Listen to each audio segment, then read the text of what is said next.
Gloire à Dieu. Oh, là, ça rentre, là. Êtes-vous prêts ce matin? Je dois vous avouer que depuis la louange, j'ai un tiraillement par rapport à qu'est-ce que je vais vous emmener. Et j'aime ça quand il y a un tiraillement. Parce que là, c'est plus moi qui règne dans ce temps-là. Le Seigneur me montre de prêcher, c'est un message que j'ai prêché souvent. Je ne sais pas si c'est ce message-là que j'ai prêché quand je suis venu il y a 3 ans. Est-ce que tu te rappelles du message que j'ai prêché il y a 3 ans? Non? Alléluia. Bon, OK. Ça doit être pour ça que le Seigneur veut que je prêche là-dessus, parce que vous l'avez oublié. OK, vous allez tourner avec moi dans Actes des Apôtres, le chapitre 16. Amen, gloire à Dieu. Avant de commencer la prédication, je voudrais vous partager ce que le Seigneur m'a montré pendant la louange pour votre Église. Est-ce que ça vous intéresse de le savoir? C'était merveilleux. J'étais en train de prier, je demandais au Seigneur, « As-tu quelque chose, Seigneur, que tu veux que je dise à l'Église ce matin? » Et j'ai eu une image, un projecteur qui est venu devant moi, et l'image que j'ai eue, c'est que le mur ici, en avant, défonçait, et c'était un immense marée d'eau qui rentrait dans l'Église. Et pareil comme quand on voit dans le Titanic, puis l'eau qui rentre dans les cabines, puis ces choses-là. C'était un immense marée d'eau qui rentrait au complet jusqu'au plafond. Et là, j'ai dit, « Wow, moi je sais tout de suite ce que ça veut dire. » Je devais sûrement savoir ce que ça veut dire. Amen. Je crois qu'il y a une visitation du Seigneur qui s'en vient bientôt pour vous. Je crois que le Saint-Esprit va agir parce que vous avez osé demander au Seigneur qu'il agisse, qu'il intervienne. Je vois que le Seigneur me dit de te dire, mon frère, je vais agir parce que tu as osé me demander, je vais agir, dit le Seigneur. Prépare-toi à ma visite, car ma visite vient bientôt, dit le Seigneur. Et tu verras ma gloire se manifester, et mes dons se manifestera à travers l'Église, dit le Seigneur. Et dans l'image que je voyais cette marée d'eau, et j'ai dit, Seigneur, qu'est-ce que tu veux dire de plus par rapport à ça? Et soudainement, j'ai vu plusieurs colombes qui tournaient dans l'Église et qui se déposaient sur plusieurs personnes dans l'Église. Et là, j'ai commencé à voir des gens qui commençaient à prophétiser. Il y a des gens qui commençaient à avoir des paroles de connaissance. Des gens commençaient à vouloir prier sur des gens. On voyait des guérisons se produire. En réalité, c'est un jour de Pentecôte qui s'en vient. C'est un jour de Pentecôte qui s'en vient, bien-aimés. Le Seigneur a dit, vous avez osé demander et vous allez voir ma gloire se manifester dans ce lieu, dit le Seigneur. Et non seulement cela, j'ai vu ce courant d'eau sortir par en arrière et il se répandait dans les rues autour. Alors, ça veut dire qu'il va y avoir un impact qui va se produire. De toute façon, Dieu ne fait rien pour rien. Hein? Dieu, quand il manifeste sa gloire, c'est parce qu'il veut qu'elle soit manifestée à l'extérieur aussi. Mais je crois, c'est sûr que je crois, on réclame le réveil de Dieu, mais le réveil doit commencer où? En nous, premièrement. Et lorsque le réveil commence en nous, il va se manifester à l'extérieur. Amen? Gloire à Dieu. Ah, ça fait du bien que je l'ai dit. Gloire à Dieu. Ce matin, je vais vous parler de Paul et Silas. Paul et Silas, c'est 2 gars spéciaux. 2 gars spéciaux qui nous montrent quelque chose ici, que la puissance de Dieu peut se manifester tout dépendant de l'attitude que nous avons. Je crois que dans ce passage-là, Dieu veut nous parler par rapport à l'attitude que nous avons dans l'Église, bien-aimés. Je crois que tout débute là. Nous sommes tous des caractères différents. Nous avons tous, il y en a qui sont plus audacieux, d'autres sont plus gênés. Qu'importe. Ce que Dieu veut, c'est qu'une attitude, que nous ayons l'attitude que nous devrions avoir, l'attitude du Seigneur en nous. Amen. L'attitude d'avoir confiance en Dieu en toutes choses. Amen. Puis être un témoignage autour de nous. On va commencer. Gloire à Dieu à partir du verset 22. Alléluia. Le chapitre 16. Chapitre 16, à partir du verset 22. Ici, on voit Paul et Silas qui étaient dans des réunions de prière, puis en même temps, ici, il y avait quelqu'un qui avait un esprit de python, puis Paul a intervenu. Et à ce moment-là, les maîtres de la servante, voyant disparaître leur espoir de gain, se saisirent de Paul et Silas. À partir du verset 22, il dit, « La foule se souleva aussi contre eux, et les prêteurs ayant fait arracher leurs vêtements, ordonnèrent qu'on les batte de verge. » Wow! Qu'est-ce que vous diriez si ça arriverait aujourd'hui en 2010 ici dans l'Église? Imaginez-vous le contexte, je prendrais quelqu'un ici, je l'emmène en avant, je le déshabille, puis je me mets à le battre. Premièrement, ça serait humiliant pour la personne. Deuxièmement, ça serait injuste de faire ces choses-là. Alors, Paul et Silas ont connu une humiliation qui n'avait pas rapport. Okay? On voit ici qu'ils se sont acharnés sur eux autres, ils ont arraché leurs vêtements, ordonnant qu'on les batte de verge. Est-ce que ça vous arrive, bien-aimés, en tant que chrétien, ou même en tant qu'individu, de vivre des injustices encore en 2010? Des gens qui nous traitent de toutes sortes de choses, qui font du mal auprès de nous, puis on se demande comment réagir parce qu'on est des enfants de Dieu. On sait qu'on vit des injustices, mais qu'est-ce qu'on fait? Beaucoup de chrétiens, encore aujourd'hui, vont riposter. Beaucoup de chrétiens, encore aujourd'hui, vont manifester le moi. Ils vont réagir à la situation. Paul et Silas, ici, on ne voit pas qu'ils ont réagi ou quoi que ce soit. Ils ont absorbé cette injustice-là, ils se sont laissés battre, et non seulement cela, après qu'on les eut chargés de coups, ils les jetèrent en prison et recommandant au geôlier de les garder sûrement. Le geôlier ayant reçu cet ordre, les jeta dans la prison intérieure et leur mit les sceptres aux pieds. Ce n'était pas suffisant d'être humilié, ce n'était pas suffisant de connaître de l'injustice, ils se sont fait mettre en prison, emprisonnés, et en plus avec les chaînes aux pieds. Est-ce que ça se peut, bien-aimés, qu'aujourd'hui, dans le peuple de Dieu, que vous vous sentez comme dans une prison, que vous vous sentez lié par certaines choses ou certaines dépendances aussi? Est-ce que ça se peut que vous vous sentez tellement emprisonné que vous vous demandez comment sortir de cette prison? Il y en a peut-être parmi vous ici ce matin qui doivent dire, « Seigneur, comment je vais être délivré de cette situation que je vis actuellement? » Il y a beaucoup de gens ici, j'en suis convaincu, qui vivent des situations difficiles, puis que personne d'entre vous, vous le savez. Il y en a qui vivent des situations difficiles, puis c'est à l'intérieur d'eux, et personne ne le sait dans l'Église. Et souvent, parce que la personne a une attitude différente que d'habitude, on se met à la critiquer, à porter des jugements vers elle, au lieu d'arriver et de l'aider ou de prier et d'intercéder pour cette personne. Souvent, j'ai déjà un message que j'ai déjà emmené par rapport à être des réparateurs de brèches. Le problème aujourd'hui dans les églises, on est plus des provocateurs de brèches que des réparateurs de brèches. C'est vrai. Toujours une question d'attitude. Une personne fait quelque chose, vous agace, vous dérange, comment est-ce qu'on réagit? On est-tu des provocateurs de brèches ou des réparateurs de brèches? Pensons-y, bien-aimés. Dieu cherche un homme, qui dit dans sa parole, qui va se tenir à la brèche, mais il n'en trouve pas. Et on voit la même situation aujourd'hui, bien-aimés. L'Église a besoin plus que jamais des intercesseurs qui se tiennent à la brèche, qui cherchent à être des colmateurs de brèches plutôt que d'être des provocateurs de brèches. Amen? Gloire à Dieu. Je ne veux pas aller dans ce message-là, mais on va voir comment ça va aller. J'aime ça quand l'Esprit me laisse... OK, là, on arrive dans le vif du sujet. À partir du verset 25. Pensons toujours à ce que Paul et Silas ont subi en partant. Mais comment est-ce qu'ils ont réagi ici? Vers le milieu de la nuit.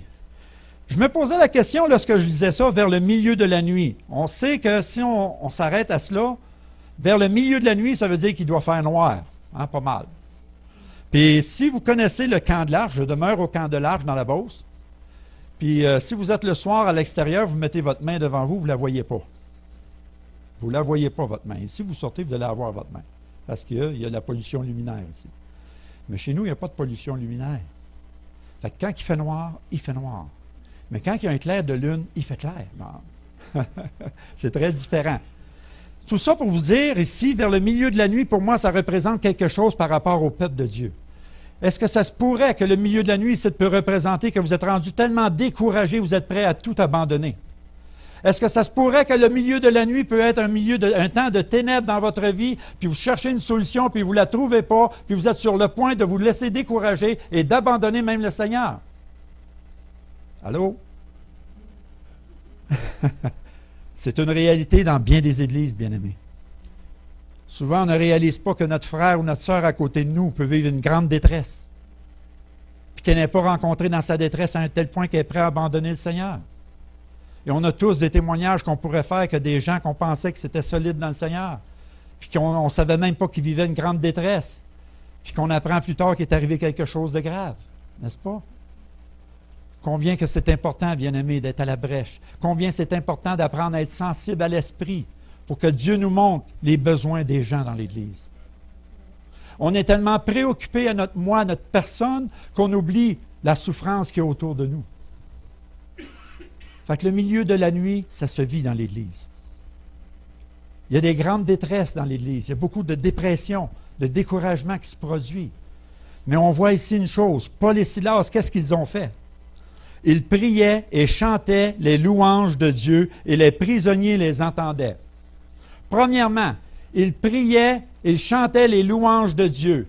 Paul et Silas, qu'est-ce qu'ils ont fait? Au lieu de critiquer, de se plaindre sur leur sort, comme on voit beaucoup dans nos églises aujourd'hui, que la moindre petite affaire, la moindre petite chose qui arrive, les gens se plaignent de leur sort, critiquent, portent des jugements et sont toujours dans des combats interminables. Pas vrai? On critique sur n'importe quoi. On va critiquer sur le prédicateur, on va critiquer sur la louange, on va critiquer le maniaque. Ah, il fait chaud dans l'église. Non, il fait fret dans l'église. Il y a toutes sortes d'affaires comme ça dans les églises. Puis vous n'êtes pas unique, c'est dans toutes les églises. On vit le même problème dans toutes les églises.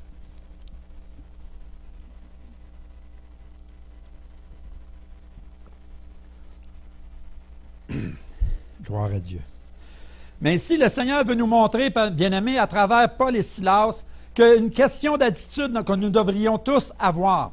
Ça veut dire, moi, je choisis, malgré tout ce que je vis, de louer mon Dieu et de lui faire confiance.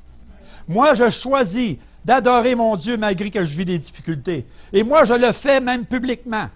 Comprenez-vous? Dans le sens ici, Paul et Silas, ils ont choisi, au lieu de se plaindre, de critiquer, puis il y aurait eu toutes les raisons. Il me semble, j'imagine le contexte. Paul et Silas arrivent et disent, Seigneur, pourquoi qu'on vit ça? Oh Seigneur, on est encore en prison, puis on ne mérite pas, même pas ça. Comprenez-vous? Hein, ça ne vous fait pas sembler bien des chrétiens dans l'Église, ça? Et ici, il nous dit, ils ont décidé, ils ont choisi de prier et de chanter les louanges de Dieu. Bien-aimés, je pense qu'il est temps qu'on réalise qu'il y a de la puissance dans la louange. Il est temps qu'on réalise que quand on fait confiance en Dieu, on ouvre les cieux des cieux. On ouvre le ciel. On crée une brèche dans le ciel. On fait une percée dans le ciel quand on commence à louer Dieu malgré tout. Nous devons apprendre, bien-aimés, à louer le Seigneur dans les bons temps et dans les mauvais temps. De toute façon, le Seigneur est en contrôle de toute situation. Puis le Seigneur nous promet qu'il ne nous abandonnera pas puis il ne nous délaissera pas. Amen. Et la parole de Dieu nous dit aussi que toute chose concourt au bien de ceux qui aiment Dieu et qui sont appelés selon ses desseins. Ça veut dire Dieu sait ce qu'il fait. Et nous devons apprendre à le laisser faire qu'est-ce qu'il veut faire. Amen. Gloire à Dieu. On n'est pas appelé en tant qu'enfant de Dieu à ordonner à Dieu qu'est-ce qu'il doit faire pour nous. Nous devons le laisser faire dans notre vie. Et si nous le laissons, nous lui permettons de faire ces changements-là en nous, de nous faire vivre des épreuves, des persécutions ou quoi que ce soit, mais Seigneur, c'est sûrement parce que tu as quelque chose pour moi. C'est sûrement parce qu'il y a une grande bénédiction qui s'en vient. Je vous parle par expérience. Toutes les fois que mon épouse et moi, nous avons passé des épreuves dans notre vie chrétienne, puis on en a, Dieu sait comment on a passé des injustices aussi. Mais chaque fois, nous avons décidé, moi et mon épouse, de louer Dieu malgré tout. Chaque fois, on est même à un tel point aujourd'hui, on se regarde dans nos yeux avec un petit sourire, on le sait déjà. On le sait déjà, Seigneur, tu as sûrement une grande bénédiction qui s'en vient. Puis comme de fait, il y a toujours une bénédiction qui s'en vient. Beaucoup de chrétiens perdent leur bénédiction, c'est parce qu'ils se mettent à critiquer et à chialer. Ils regardent les yeux sur la circonstance au lieu de regarder les yeux sur Dieu. Vous avez l'exemple dans le peuple d'Israël. Le peuple d'Israël ont regardé selon les circonstances qu'ils voyaient de leurs yeux. Ils ont tourné en rond pendant 40 ans dans le désert. Moi, personnellement, ça ne me tente pas de tourner 40 ans dans le désert. Moi, je veux que le Seigneur bouge. Je veux qu'il agisse. Amen. Puis la seule chose que j'ai à faire, c'est de le laisser faire en moi. Amen. De lui faire confiance en toutes choses. Amen. Même si on dit, bien, c'est ainsi, on dirait qu'on ne voit rien, on dirait que le Seigneur ne bouge pas. Ben oui, mais arrête de te plaindre, puis commence à le louer, le remercier, puis le Seigneur, je sais que tu vas agir en ton temps. Amen. Puis si tu penses que dans l'Église, ça ne bouge pas, bien, commence à amener la différence toi-même dans l'Église. Amen. Attends pas après les autres, ça ne marchera pas. Je l'ai appris, ça, on me dit. Mais ce que j'aime ici, quelque chose en particulier, et les prisonniers les entendaient. Les prisonniers les entendaient louer. Les prisonniers, là, on sait de quoi qu'on parle. Là, ici. On parle de meurtriers, des bandits, quoi que ce soit. Est-ce que ça se pourrait, bien-aimé, à cause que souvent vous vivez des difficultés, que vous n'avez pas la bonne attitude et vous n'êtes pas un bon témoignage dans votre entourage à l'extérieur, à votre travail? Souvent, on a des problèmes, mais on les emmène, nos problèmes, au travail aussi. Puis souvent, on se plaint devant des païens. Comment est-ce qu'on est un témoignage devant eux autres? Est-ce qu'on démontre aux païens à l'extérieur qu'on est, des gens confiants en Dieu quand on se plaint? Non. Je ne suis pas surpris, moi, de voir des gens dans le monde aujourd'hui dire ils ne sont pas mieux que nous autres. Ils sont pareils comme nous autres, les chrétiens. Puis pourtant, la parole de Dieu nous enseigne qu'on doit être capable d'être la lumière dans les ténèbres, qu'on doit être capable d'emmener la différence dans ce monde perdu. Je vais vous donner un exemple. J'aime cet exemple-là. Je travaillais pour GM, moi. Quand j'ai accepté le Seigneur en 1980, la première année dans le Seigneur, je témoignais parce qu'on m'avait dit, il faut que tu témoignes, tu es un enfant de Dieu, il faut que tu témoignes, puis tu témoignes. Fait que j'y allais à fond. Je témoignais, puis là, je disais aux gars, si tu ne veux pas accepter le Seigneur, tu t'en vas en enfer, puis tu y vas par là. Qu'est-ce que ça a fait? C'est que tout le monde s'est éloigné de moi. Pourtant, j'étais dans une usine de 4000 employés dans le temps. J'avais pas un chat autour de moi. Là, j'ai été une plainte devant le Seigneur. J'ai dit, Seigneur, comment ça se fait que ça ne marche pas le témoignage? Pourtant, tu dis de témoigner. Savez-vous ce que le Saint-Esprit m'a répondu? Il dit, arrête de témoigner, sois un témoignage. Et là, j'ai commencé à être un témoignage. J'ai dit, Seigneur, tu as raison. Je te demande pardon. Je vais agir comme tu dis. Je vais lire ta parole, puis je vais essayer de la mettre en application dans ma vie. On va voir si ça marche. Puis comme de fait, j'ai commencé à être un témoignage. Et moi, je suis un gars qui siffle toujours quand je travaille. Mais bien entendu, je ne siffle pas des chants du monde. Je siffle des beaux cantiques, ces choses-là, parce que j'aime louer mon Dieu en sifflant parfois. C'est ce que je faisais à mon travail. Et les gens commençaient à venir vers moi et disaient, c'est donc bien beau ce que tu siffles. C'est quoi tu siffles? Ah, assis-toi, je vais te l'expliquer. Et là, je témoignais. Et souvent, des gens passaient, tu as de l'air en paix, comment ça se fait que tu es si en paix que ça? Ben, viens, je vais t'asseoir, je vais te l'expliquer. Des témoignages comme ça, je pourrais vous en compter des milliers. J'ai vu des gens costauds, des toughs, des gens là, orgueilleux là, qui n'avaient rien qui les faisait pleurer, ils venaient me voir, me conter leurs témoignages, se mettre à pleurer. Parce qu'ils sentaient une sécurité lorsqu'ils venaient à moi. Les gens venaient à moi. J'ai fait beaucoup de témoignages seulement sur mon poste de travail. Et dans mes breaks, mes lunchs, j'avais toujours quelqu'un qui venait. Et je pouvais témoigner de la sorte. Et pourtant, je n'ai jamais ouvert la porte. Mais les gens voyaient qu'il y avait quelque chose en moi. Et ils voulaient savoir qu'est-ce que c'était. De là, quand le Seigneur me dit, sois un témoignage plutôt que témoigner. Mais quand tu deviens un témoignage, les gens se posent des questions. Les gens veulent savoir qu'est-ce qu'il y a dans toi qu'ils n'ont pas eux. Et à ce moment-là, la porte s'ouvre. Et le Saint-Esprit te conduit à témoigner comme tu dois témoigner. Amen? Parce que je connais des gens, moi, bien-aimés, des chrétiens, qui témoignent, sont des experts pour témoigner. Mais leur vie est loin d'être un témoignage. Comprenez-vous ce que je veux dire? Ce n'est pas parce que vous témoignez que vous êtes plus spirituel que les autres, ce n'est pas vrai. Tu es spirituel quand tu fais des choses spirituelles. Amen? Gloire à Dieu. On continue.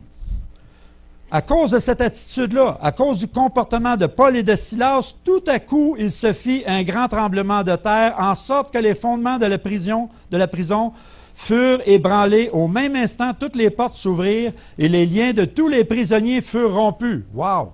Il y a quelque chose là-dedans que ça me parle, moi. Moi, ça me dit, bien-aimé, avec l'attitude et le comportement que j'ai, si je fais confiance en Dieu, je le loue malgré tout, il y a des grosses chances que tu puisses voir de la délivrance se produire. Il y a des grosses chances que les portes de prison, quand tu te sens emprisonné, que les portes s'ouvrent. Il y a des grosses chances que les gens autour de toi voient quelque chose, voient la puissance de Dieu se manifester à travers toi et qu'ils soient touchés par la puissance de Dieu aussi. Comprenez-vous ce que je veux dire ici, là? On voit Paul... N'oubliez pas, ils ont choisi de louer Dieu malgré tout, malgré toutes les circonstances. Et aussi, on voit que les prisonniers les attendaient. Ça veut dire, Paul et Silas, ils ne se sont pas plaints devant les gens du monde. Au contraire, ils se sont mis à louer Dieu malgré tout. Et ça a fait un témoignage pour les prisonniers. Et parce que Paul et Silas ont agi de la sorte, ça a permis à Dieu d'agir. Ça a ouvert les cieux. Ça a permis à Dieu de descendre, de visiter Paul et Silas et la prison aussi. Même les prisonniers ont été visités et rencontrés dans cette situation-là. On voit ici que les portes de prison furent ébranlées, ils ont été toutes ouvertes, les portes ont été ouvertes, et les prisonniers, même les prisonniers, les liens ont été rompus. C'est-à-dire, même les prisonniers ont été rompus de leurs liens. Là, imaginez-vous le contexte un peu, là, des prisonniers, des bandits, des criminels. Ils auraient pu arriver puis prendre la fuite. Là, yes, on est libre, on s'en va. Hein? Ils ne l'ont pas fait. On ne voit pas ça. On ne voit pas ça qu'ils ont pris la fuite. Et pourtant, un bandit, il aurait pris la fuite, les portes s'ouvrir. Là. Ils ne l'ont pas fait. Pourquoi? Parce qu'il y avait quelque chose de tangible qui se produisait là. Il y a quelque chose de tangible qui les empêchait de fuir, de se sauver. Il y avait quelque chose qui les retenait là. Et ce quelque chose-là, c'était la puissance de Dieu. Dieu manifesté. Dieu s'est manifesté dans la prison à un tel point que même les prisonniers, les bandits, étaient touchés par cette présence-là. Est-ce que ça se pourrait, bien-aimés, que votre attitude à votre travail peut emmener des gens au Seigneur? Votre attitude parmi votre famille aussi. Est-ce que ça se pourrait que ça pourrait emmener des gens au Seigneur, votre famille au Seigneur? Hein? Souvent, on rouspète, souvent nos frères et nos sœurs dans nos familles. Je sais, moi, on est une famille de 8. Puis moi, vous dire, j'en ai vécu des choses avec mes frères. Ils m'ont souvent blasté. Ils m'ont souvent, je ne sais pas si je veux dire ça ici, blasté, oui. OK, merci. C'est toi qui dit. OK. OK. Mais souvent, mes frères ont été très durs avec moi. Très difficiles. C'était même humiliant parfois. Très humiliant, je peux vous dire. On m'a humilié de toutes les sortes, à un tel point que j'étais même une période d'années que je n'ai pas été voir ma famille. Je n'étais plus capable d'aller les voir. Et même, j'avais décidé de ne plus aller dans les Noëls, les parties de Noël de ma famille, parce que là, ça revirait toujours en chicane. Puis même quand je n'étais pas là, ça revirait en chicane à cause de moi, puis je n'étais pas là. Je vous le dis. Mes frères se garochaient des bouteilles de bière, puis c'était en train de se chicaner à cause de moi, puis je n'étais même pas là. C'était quelque chose, là. Mais aujourd'hui, bien-aimés, je peux vous dire, dans les dernières années, j'ai fait le service d'un de mes frères qui est décédé. En plus, j'ai marié ma fille, ma famille était là. Et mes frères m'ont vu sur un autre angle. Ils n'ont pas vu le frère Mario qui vient les visiter. Ils ont vu le frère Mario, qu'est-ce qu'il fait, lui, dans le Seigneur. Ils m'ont vu que j'étais incapable de prêcher la parole de Dieu. Et ils ont vu qu'ils ont été touchés, ils ont été surpris de voir ce que je faisais. Quand j'ai fait le service pour mon frère, pourtant, ce que j'ai fait, c'était bien simple. Et mes frères et mes sœurs étaient tous là, ma famille était là, puis ils sont tous venus à moi, ils braillaient comme des enfants, ils m'ont pris, ils m'ont tous enlacé, ils braillaient comme des enfants, ils disent, jamais on n'a pensé que tu étais comme ça, Mario. Et la majorité, ils ont demandé pardon, de manière qu'ils ont agi envers moi. Voyez-vous? Un de mes frères qui était le plus pire, le pire, là, celui là, que tu aurais voulu, là, qui arrête à un moment donné, là. Ce même frère-là, c'est lui qui a crié à moi pour que j'aille le voir, que je prie pour lui. Il y a eu même un accident de 4 roues, il s'est brisé le fémur de la jambe, il était supposé de lui couper la jambe. J'étais le seul dans la famille qui a été le visiter à l'hôpital. Et j'ai passé 3 heures de temps avec lui. Et j'ai dit, est-ce que tu me permets que je prie pour toi? Et j'ai mis ma main sur sa jambe. Et le médecin, il a dit à mon frère après, il dit, est-ce que tu crois au miracle? Mon frère il dit, ouais, je n'ai pas le choix d'y croire. Il dit, t'es mieux d'y croire. Parce qu'il dit, c'est un miracle, parce que j'étais supposé de couper ta jambe. Aujourd'hui, il travaille et ses 2 jambes. Il sait que Dieu est vivant. J'ai hâte de le voir venir au Seigneur, hein, là. Mais il sait que Dieu est vivant. Puis quand il y a un besoin, il appelle. Il a besoin de prière. Mais pourtant, c'était celui qui me rejetait le plus. Pourtant, c'est celui qui a dénigré le Seigneur le plus dans la famille. On ne sait jamais ce que le Seigneur peut faire.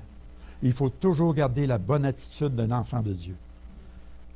Les gens, ce n'est pas nous qu'il faut qu'ils voient, c'est Christ en nous qu'il faut qu'ils voient. Amen. Et ici, on voit un bel exemple de Paul et Silas. Malgré tout ce qu'ils vivaient, ils ont choisi de louer Dieu. Est-ce que c'est votre cas aujourd'hui? Malgré tout ce que tu vis, est-ce que tu prends le temps et la peine de remercier Dieu pour toutes choses? Est-ce que tu prends le temps de glorifier Dieu en toutes choses? Amen. Est-ce que tu prends le temps aussi de dire, Seigneur, tu vois ma situation, je te la donne. Moi, je vais regarder à toi plutôt qu'à la circonstance. Et vous permettez à Dieu d'agir plus rapidement dans votre vie dans ce moment-là. Amen. Au lieu de tourner en rond, de tourner en rond et de tourner en rond. Amen. Gloire à Dieu. Si on continue. Le geôlier se réveilla et lorsqu'il vit la porte de prison ouverte, il tira son épée et allait se tuer, pensant que les prisonniers s'étaient enfuis. Alors tu vois, lui-même, sa réaction normale, les prisonniers devraient avoir pris la fuite. Mais ils ne l'ont pas pris. Mais ce que j'aime dans le geôlier ici, vous savez, le geôlier voulait aller se tuer et je comprends très bien sa situation. Pourquoi? Parce que connaissez-vous vraiment les Romains? Connaissez-vous vraiment comment les Romains étaient persécuteurs, comment ils étaient sadiques? Puis pour lui, sachant que les prisonniers étaient partis, c'était sûr, il était fait. Fait qu'il dit, plutôt que me faire torturer, me faire arracher les ongles, peut-être les yeux, quoi que ce soit, il aimait mieux prendre une épée et se tuer. Je le comprends très bien pour ça. Mais Dieu a toujours un plan. On remarque ici dans la situation que Dieu, quand il manifeste sa gloire, il ne la manifeste pas à moitié. Comprenez-vous ce que je veux dire? On voit ici qu'il n'a pas touché juste quelques personnes. Il a touché tous les prisonniers, puis il a touché aussi le geôlier et la famille du geôlier. Quand Dieu fait quelque chose, il le fait extraordinairement. Amen? Il le fait parfaitement. Il ne fait pas à moitié les choses. Nous, en tant qu'êtres humains, souvent, on fait les choses à moitié. Mais Dieu, lui, fait les choses parfaitement. Dieu sait ce qu'il fait. Et moi, je crois, bien-aimés, qu'il y a des temps qui s'en viennent où ce qu'on va voir la gloire et la puissance de Dieu se manifester, mais ça va dépendre de notre attitude. Et je crois, bien-aimés, je le sens dans mon cœur, que vous avez une attente de voir la puissance et la gloire de Dieu se manifester dans ce lieu. Je sais dans mon cœur que vous avez une attente très forte pour ça. Et Dieu voit votre attente. Mais il y a une chose que vous devez faire. Faites attention à votre attitude. Aimez-vous les uns les autres. Cherchez Dieu de tout votre cœur, de toute votre force et de toute votre âme. Amen. Quand vous avez des situations problématiques, donnez-le à Dieu. Répandez-les pas comme une vraie poudrée. Répandez-le à Dieu. Amen. Vous avez besoin de prière, il y a sûrement des intercesseurs dans l'Église. Vous avez besoin de prière, demandez de la prière. Et souvent, ce que j'aime dire dans des églises, si vous voulez savoir le pouls d'une église, regardez le nombre de personnes qu'il y a dans la réunion de prière. C'est vrai? Vous pouvez dire « ouch » ou vous ne voulez pas dire « amen ». Nous pouvons sonder le pouls d'une église par ceux qui sont à la réunion de prière. Parce que dans le fond, quand on aime, on est prêt à se sacrifier. Quand on aime, on est prêt à faire des choses. N'est-ce pas? Rappelez-vous, ceux qui sont mariés ici, comment est-ce que vous, les maris surtout, comment que vous êtes dévoués pour votre future épouse. Combien que les choses, il n'y avait plus d'importance autour de vous, c'était juste elle. Parce qu'on parle du premier amour.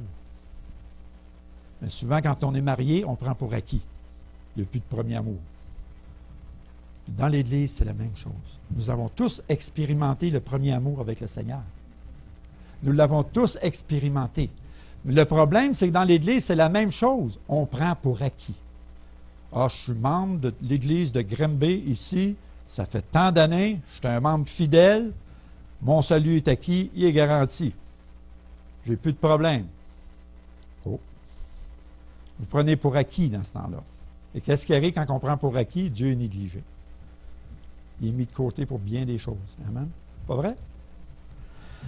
Gloire à Dieu. On voit ici que le prisonnier, il voulait aller se tuer. Mais il dit, Paul ici, il dit, cria d'une voix forte, ne te fais point de mal, nous sommes tous ici. C'est un miracle, ça. Est-ce que vous réalisez, à cause de l'attitude de Paul et Silas, il s'est produit un miracle dans la prison? Il s'est produit un miracle. Est-ce qu'on le réalise quand on lit ce passage? Il s'est produit un miracle, les prisonniers ont tous resté. Les prisons étaient ouvertes pourtant, il n'y avait plus rien qui les empêchait de s'en aller et de se sauver. Et même ici, il dit, après ça, nous sommes tous ici. Alors le geôlier, ayant demandé de la lumière, entra précipitamment et se jetant tout tremblant aux pieds de Paul et de Silas. On voit que le geôlier maintenant avait reconnu que Paul et Silas, il y avait quelque chose qu'il n'y avait pas. Hein? Mais il y a plus que ça ici. Moi, je vais le spiritualiser. Il y en a des gens qui disent, ah, c'est pas bon trop spiritualiser la parole de Dieu. Pourtant, la parole est spirituelle. OK? Mais moi, je vais juste changer un peu les choses ici. Quand il dit ici, alors le geôlier ayant demandé la lumière entra précipitamment. OK? Le geôlier demanda la lumière. On est tous au courant qu'à cette époque-là, il n'y avait pas des néons, hein, il n'y avait pas d'électricité. Alors, quand il voulait avoir de la lumière, il allumait des torches, probablement, pour avoir de la lumière. Mais là, il n'y en avait pas.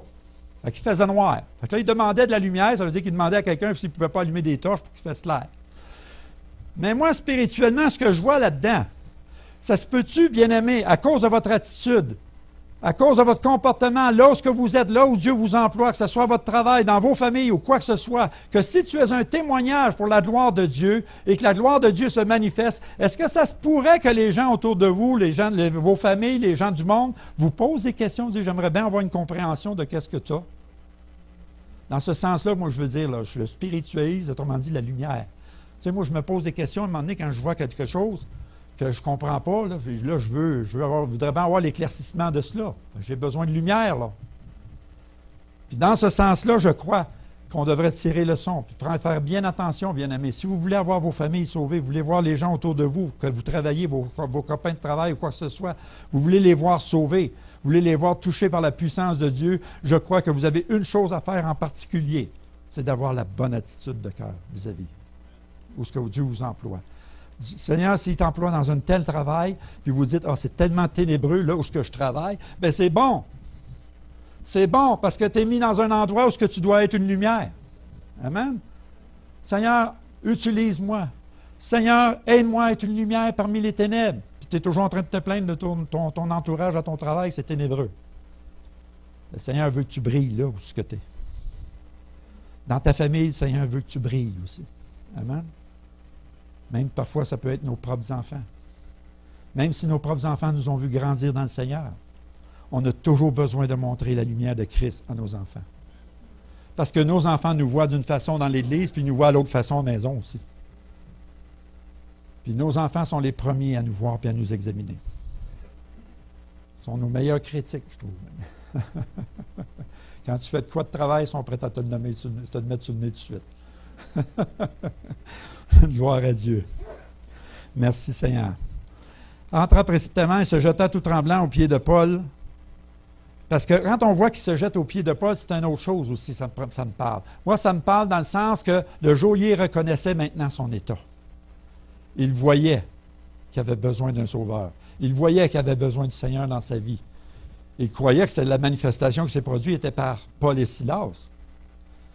Alors, qu'est-ce qu'il a fait? Il s'est mis à genoux devant eux, il est tout tremblant. Ça veut dire qu'il reconnaissait que son état était pécheur, qu'il était pécheur. Puis il y a des grosses chances, bien aimés, que vous allez voir plus de conversion de la sorte lorsque vous avez la bonne attitude qu'il faut autour de vous. Gloire à Dieu. Alors ici, il dit, il les fit sortir et dit, Seigneur, que faut-il que je fasse pour être sauvé? Voilà la question, bien aimés, que vous allez entendre. Quand les gens vont voir que tu es un témoignage malgré les difficultés que tu vis, ils vont dire, hey, il y a de l'air à payer le prix, puis il y a de l'air à aimer son Dieu. Puis là, ils vont voir que Dieu agit dans la vie de cette personne-là, puis ils vont vouloir l'avoir, ce Dieu-là aussi. Amen. Gloire à Dieu. Paul et Silas répondirent, « Crois au Seigneur Jésus, tu seras sauvé, toi et peut-être ta famille. » Ah, je voulais juste voir, vous étiez à l'écoute. Je n'ai pas une bonne version de bord, moi, là. C'est pas dit peut-être ta famille, c'est dit toute ta famille. Est-ce que vous croyez à cette parole? Il y a quelqu'un, à un moment donné, je disais ça, j'ai dit, moi, je crois que mes enfants vont être sauvés. Ma fille est revenue au Seigneur, gloire à Dieu. Il reste mon garçon. Je me suis fait même prophétiser il y a plusieurs années que mes 2 enfants me suivraient dans le ministère. Et je crois à ces promesses. Et je crois surtout à cette promesse. Et là, la personne, c'était un chrétien pourtant, me dit, c'est pas une promesse. Tu ne peux pas prendre ça comme une promesse, c'est un principe. Bien, j'ai dit promesse ou principe, c'est la même chose pour moi. Si c'est un principe, je l'applique, le principe aussi. Amen? Quand il dit ici, tu crois au Seigneur Jésus, tu seras sauvé, toi et ta famille. Moi, j'y crois. J'y crois, moi, cette promesse-là. Vous devez l'acquérir. Moi, vous dites ce qu'on fait, moi et mon épouse, à tous les soirs, depuis bien des années, lorsqu'on se couche, on se tient par la main. Et la seule chicane que nous avons, c'est moi qui ai prié hier, non, c'est moi qui ai prié, non, c'est à ton tour à prier. Bon, c'est le genre de petite chicane qu'on a, qui dure à peu près quelques secondes. Et lorsque nous prions tous les soirs, nous faisons comme la prière de Job. Au début, dans le Job, qu'est-ce qu'il fait? Il prie pour ses enfants au cas qu'ils auraient péché. Et tous les soirs, nous prions pour nos enfants, Seigneur Père éternel, dans le nom de Jésus, je te demande pardon pour quels que soient les péchés que mes enfants auraient pu commettre durant la journée. Je dis durant la journée parce qu'on le fait tous les jours. Je ne vais pas parler de ça d'hier, c'est fait. Comprenez-vous? Seigneur, je te demande pardon pour quels que soient les péchés que mes enfants auraient pu commettre durant cette journée. Je te prie, Seigneur, maintenant de les visiter, de leur faire vivre des expériences qui vont être salutaires pour leur âme. Il y a beaucoup de chrétiens, des parents, qui ont peur de prier de la sorte pour leurs enfants. Moi, vous dire, bien-aimé, si mon fils doit être à côté au mur pour qu'il vienne au Seigneur, bien, Seigneur, fais-le. Si mon fils doit aller en prison pour qu'il vienne au Seigneur, bien, qu'il y aille en prison. Êtes-vous prêt à faire ce genre de prière-là? Ou êtes-vous trop attaché à vos enfants pour ne pas les donner au Seigneur? Comprenez-vous ce que je veux dire? Même nos propres enfants, nous avons tout simplement à lui donner, lui, il va s'en charger. De toute façon, le Seigneur va faire une œuvre bien plus parfaite que nous autres. Amen? Lui, le Seigneur va faire une œuvre merveilleuse dans nos enfants. Et je le crois. Gloire à Dieu. Merci, Seigneur. Et ils lui annoncèrent la parole du Seigneur ainsi que tous ceux qui étaient dans sa maison. Amen, c'est merveilleux, hein? Après ça, il les prit avec lui à cette heure même de la nuit, il lava leurs plaies, et aussitôt il fut baptisé, lui et tous les siens. Les ayant conduits dans son logement, il leur servit à manger et se réjouit avec toute sa famille de ce qu'il avait vu cru en Dieu. Wow! Voilà le résultat, bien-aimé, d'une bonne attitude en tant qu'enfant de Dieu. Je crois que le message est le même pour nous aujourd'hui, bien-aimés. On a besoin d'être un témoignage dans ce monde perdu. On a besoin d'être un témoignage dans nos propres familles. Il est temps qu'on arrête de se regarder le nombril. On appelle ça les nombritistes. Il y a trop de nombritistes dans l'Église. Je pense qu'il est temps... On est toujours en train de se regarder le nombril. On ne voit pas ce qui se passe alentour. Le Seigneur veut qu'on se relève la tête et qu'on regarde à lui. Amen. Je pense qu'il est temps, bien-aimé, on est dans un temps où on doit le laisser agir. Et même, je crois, j'ai déjà entendu dernièrement, il y a quelques années, pas tellement longtemps, peut-être 2-3 ans, le Saint-Esprit avait dit dans une église, il avait dit, vous avez agi jusqu'à présent, maintenant je vais agir. Et je crois que c'est ça qu'on doit faire, bien-aimé, qu'on arrête d'agir et qu'on laisse le Seigneur agir dans nos églises. Amen. Je crois, bien-aimé, sincèrement, qu'il va se produire quelque chose. D'après la vision que j'ai eue, il va se produire quelque chose d'extraordinaire. Continuez à être dans cette attente. Continuez à avoir soif. Parce que ce sont ceux qui ont soif que le Seigneur vient abreuver. Amen. Ce sont ceux qui ont des attentes que le Seigneur va venir visiter. Amen. Si on est toujours en train de se croiser les bras, se laisser décourager par quoi que ce soit qui nous entoure, bien-aimés, on va tourner en rond dans le désert comme le peuple d'Israël. Mais si nous voulons voir Dieu agir dans nos vies, il est temps qu'on retrousse les manches, puis qu'on le laisse agir dans nos vies, puis qu'on lui fasse confiance en toutes choses. Amen. Le désir de mon cœur, bien-aimé, c'est que vous puissiez vivre des merveilleuses expériences dans le Seigneur. Moi, je me rappelle en 80, quand j'ai accepté le Seigneur, il y avait beaucoup de miracles, beaucoup de prodiges qui se faisaient. On était dans la fin d'un réveil. Il y avait un réveil qui se produisait ici au Québec. Puis on voyait des guérisons, des jambes allongées. On a vu ça, des guérisons, des miracles. On en a vu, et je dois vous avouer que j'ai cette même attente encore aujourd'hui, de dire, Seigneur, je veux revoir ces choses-là. Je veux revoir ta gloire. Dans le fond, je réalise tout d'un coup là, que dans le fond, on a besoin de remettre le Seigneur sur son trône. Comprenez-vous? Arrêtons de trôner sur toutes choses, là. Laissons le Seigneur trôner. Amen? Pas vrai? Laissons le Seigneur agir. Wow! Moi, quand tu penses à ça, le Seigneur il fait tout parfaitement. On doit réaliser que nous, on est tous des êtres imparfaits. On court vers la perfection. Mais on est des êtres imparfaits, et on fait toutes des choses imparfaitement. Mais Dieu fait des choses parfaites. Et le parfait a décidé de travailler à travers des êtres imparfaits pour manifester sa gloire. Fait que nous devons crier et dire au Seigneur, fais que ta volonté soit faite. Comme l'apôtre Paul sur le chemin de Damas. Hein? Seigneur, que veux-tu que je fasse? Que ce soit notre prière. Pas, je voudrais faire ci, je voudrais faire ça, je voudrais. Non. Seigneur, qu'est-ce que tu veux que je fasse, toi? Amen. Et bien souvent, vous allez vous apercevoir que le Seigneur va te demander quelque chose que tu n'avais pas pensé ou que tu ne voulais pas faire. Amen. Mais si tu obéis à Dieu, l'obéissance est toujours récompensée. Amen. Puis quand tu obéis à Dieu, tu vois la main de Dieu agir aussi dans ta vie. Amen. Et quand Dieu donne une vision aussi, souvent, il va donner la stratégie, puis il va donner la provision aussi qui va avec. Fait que quand Dieu donne une vision, soyez pas inquiets. Laissez le Seigneur agir, puis il va agir. Amen. Il va pourvoir à tous les besoins qu'on a besoin. Amen. Gloire à Dieu. Merci Seigneur. Est-ce que ça vous a parlé? Est-ce que ça fait du sens, ce que j'ai parlé? Amen. Moi, je crois que ça a beaucoup de sens ici. Quand je regarde Paul et Silas, ils ont fait un choix. Et je pense que la vie chrétienne, ce n'est pas une question d'émotion, c'est une question de décision. Amen. Il y en a qui vont dire, tu n'as pas de l'air d'avoir d'émotions. Oui, oui, j'en ai des émotions. Oui, j'en ai des sentiments. J'ai appris dans mon Église qu'un sentiment, c'est un sens qui ment. Pas pire, ça le retenez là. C'est gratuit, je vous le donne. Un sentiment, c'est un sens qui ment.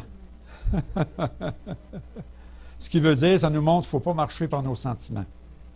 Mais on peut avoir, il y en a qui vont dire, ouais, mais Dieu a créé les sentiments, les émotions. Oui, mais pour lui. Il les a créés pour lui. N'est-ce pas?